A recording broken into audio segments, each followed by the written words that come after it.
Dito lumitaw ang lahat ng kakulangan tungkol sa due process. Lahat po ngayon ay nakita kung anong pamamaraan na ginawa nila. Report tungkol dyan sa naganap na yan, Jen. Well, andun na nga po, may nagsasabi ng iba na, naku, para bagang naisahan ng Pangulong Duterte ang mga opisyalis ng Quadcom, ah. Ang sabi naman ng iba, hindi, parang nag-isa at mukhang marami anyang inamin ang Pangulong Duterte na pwede daw gamitin kaso laban sa kanya, Kong.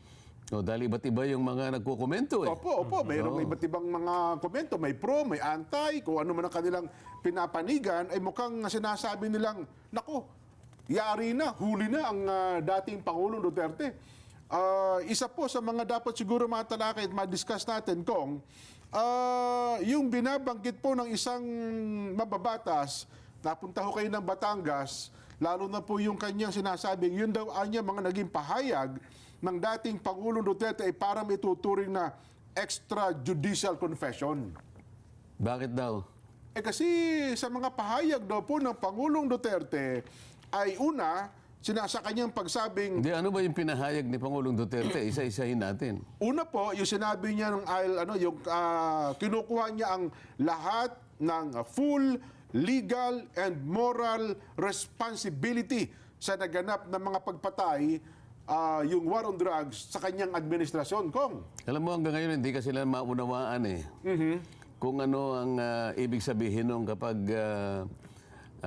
sinabi niya na inaako ko po lahat ang legal and moral responsibility. Opo. Kasi pagka Pangulo ka dyan at sa iyong mga balikat ay nailagay yung pananagutan, nailagay mo sa magandang kalagayan ang lahat ng iyong mamamayan, yung pananagutan mo sa ilalim ng ating saligang batas. Opo. Yung general welfare clause dyan ay masyadong malawak.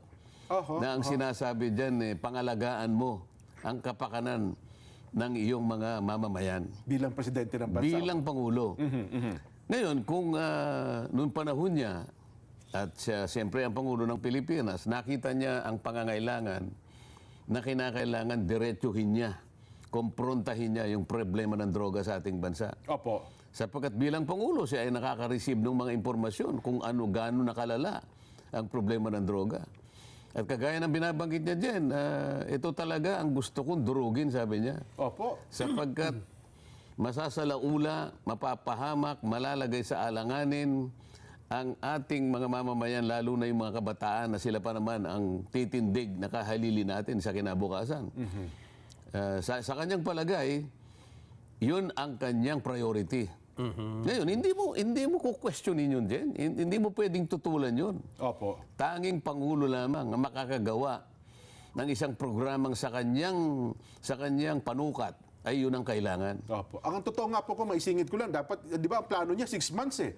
Tatapusin niya ang problema ng droga. Sabi, nung nakalipas ang 6 months, hindi ko pala kaya. Napakalaki pa rin ng problema ng droga. Kasi nung sabihin niya doon, hindi niya inalala na akala niya siguro, yung problema ay ganun lang kaliit. Tama ang po. nakita pala niya, ay yung tinatawag na tip of the iceberg. Opo. Nung makita niya, pati general pala ng mga pulis, kasangkot pala dyan. Pati pala mga politiko, nandun din dyan. Opo. Noon niya lang nakita yung bigat ng problema tungkol sa droga. Ngayon, gumawa siya ng programa na ito ang aking programa para mailigtas ko ang kapakanan ng aking mamamayan. Walang sino man ang pwedeng tumutol dun dyan eh. Ngayon, kung ano man yung success o failure ng programa na yon, nung panahon na yon ay kanyang pasimulan, lehitimong programa yon. Opo. Na sa kanyang panig, sa pagiging leader niya ng isang bansa, walang dapat na tumutol doon. Ngayon, kung halimbawa mayroong pagkukulang yon at may nagkulang na identify ninyo kung may kasalanan, meron po tayong mga batas. Okay. Yun ang sinasabi niya. Pero yung pag-assess kung ano yung success o failure ng programa na yon, ako talaga ang nananagot doon. Sapagkat ako ang nag-direct noon. Ako ang sumulat, kumbaga sa nobela, ako sumulat noon. Sapagkat ang pag-asa ko, yun ang makakapagbigay ng proteksyon sa ating mga mamamayan. Kasi ang laki nga naman ng impact ng droga. Opo. Doon, yun ang kanyang pahayag. Ngayon, sinabi niyang, I take full legal and moral responsibility. Opo. Hindi ba naintindihan yun? Napakalinaw naman yata nun. Oho. Tama. Ngayon, kung halimbawa may napatay, may mga collateral damage, talagang ganun eh. Opo. Parang halimbawa, gumawa ka ng isang programa na may kinalaman sa kamukha nung, anong tawag doon, nung sinakop ng Maote, Opo, Maote Marawi Brothers Siege. ang Marawi. Yung Marawi Siege Hindi po. ba kinakailangan niyang gawin din ang kanyang tungkulin bilang Pangulo ng Pilipinas? Opo. Meron bang napatay? Meron. Sapagkat hindi madaling gawain yun na panatilihin mo yung kapayapaan at yung soberenya ng bansa mo ay mapanatili mo. Yun ba tututulan ng isang mamamayan? Sino ang magsasabi? Sinong mag-a-assess? Halimbawa, kung failure o success. Halimbawa, tayo makakapagbigay tayo ng halimbawa rito sa programa natin. Sa dami ng mga kapitan na nakausap ko na. Kapitan ng barangay ko nga. Opo, Ngayon, siguro, dahil meron akong programa sa kabila na kung ang tawagin ay sagipin ang sagip barangay ng mamamayan in action. Opo, oho. Halos mahigit na 600 na barangay kapitan ang nakausap ko na. Opo. Minsan napag-usapan namin yung kahabaan ng Commonwealth Avenue. Oho. Kung sabi niya, magmula dito sa Pilcoa Aha. hanggang sa dulo ng Fairview. Opo. Nung wala pa yung programa na laban sa droga, Yung war on drugs. between 30 to 35 incidents of kidnapping every day. Ako, ang tindi. Napakabigat po niyan. Oho. Kaya lamang po kami nagkaroon ng kapayapaan nung nagkaroon po talaga ng programa laban sa droga. Hindi man po ganap na nawala, pero po yung 30 to 35, hindi na po ganun. Manaka-naka na lang. Oho. Napakaluwag po ng dibdib namin habang ginaganap po namin ang tungkulin namin. Kaya masasabi po namin, sa aming panukat, Oo. may katwiran po talaga ang ginawa ng Pangulong Duterte. Totoo. Sana man lang, dapat tinawag din itong mga taong ito na magpapatunay. Hindi ba? Oho. Sa isang makabuluhan at pantay na pagsisiyasat para ma-assess mo yung pagtatagumpay o kabiguan ng programa, huwag ka naman tatawag lang yung naapektuhan lang. Oho. Yung akala mo kayo na lamang ang inusig. Hindi. Paano yung mga napatay? Kagaya nung sinabi nung nung isang congresswoman. Tama naman ang sinabi niya. Bakit po yung mga napatay ng NPA? Hindi ba extrajudicial killing yan? Mas maraming araw yun po. Di ba? Hindi pa ba mas marami? Ilang dekada na po ba yan? Siguro 50 taon na po nating ipinaglalaban ng ating kasarinlan, ang ating pong kapayapaan laban sa mga tao na yan. Kung ang pinag-uusapan extrajudicial killing, bakit po yung mga napatay nung mga makakaliwa na yan na lumalaban pilit sa gobyerno, itumba ang ating gobyerno? Bakit wala pong pag-uusig tungkol dyan? Oho.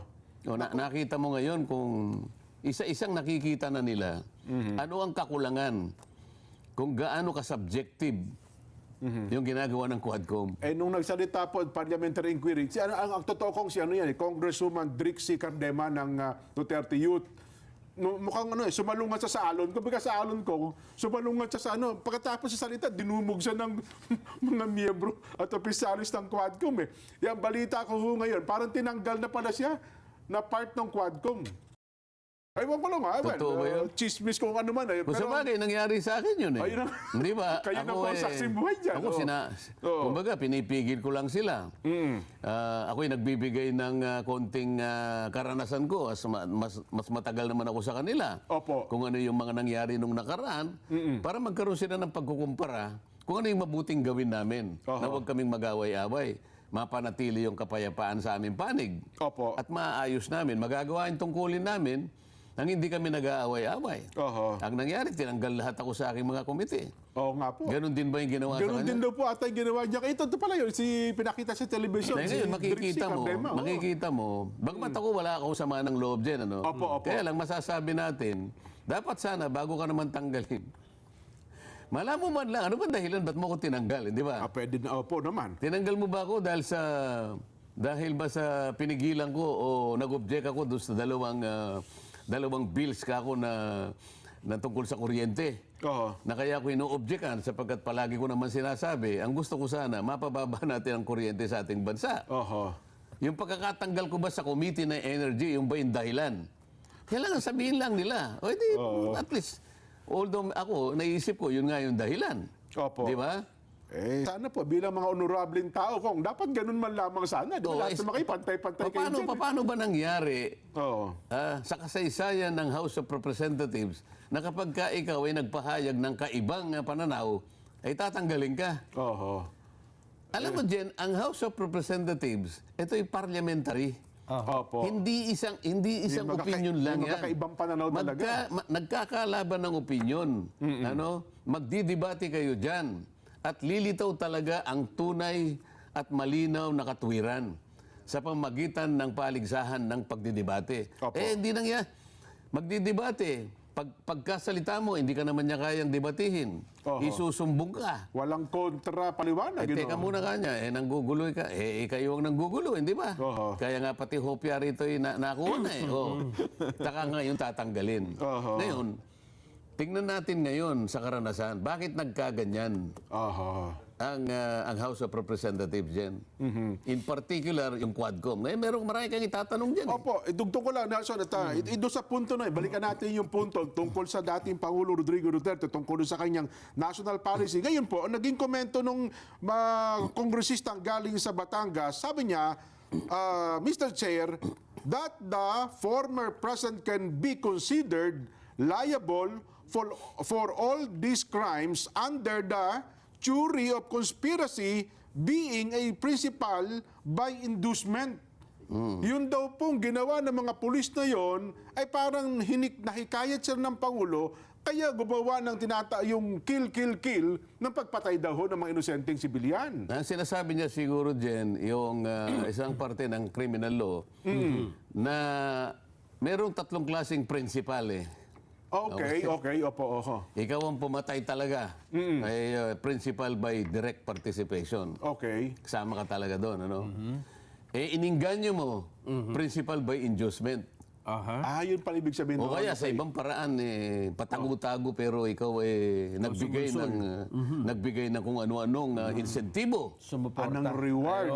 Principal by indispensable cooperation. So yun yung tatlo na yon. Yan, may kanya-kanyang degree ng pananagutan yon. Okay. Kaya lang, Jen, ang pinag-uusapan natin, korte, bago mo ma-establish kung anong klaseng principal siya, kung principal ng eskwela, biro lang yon. Principal suspect. Ang sinasabi natin dito, korte lamang ang magpapasya sa pamamagitan ng paghabla mo sa kanya.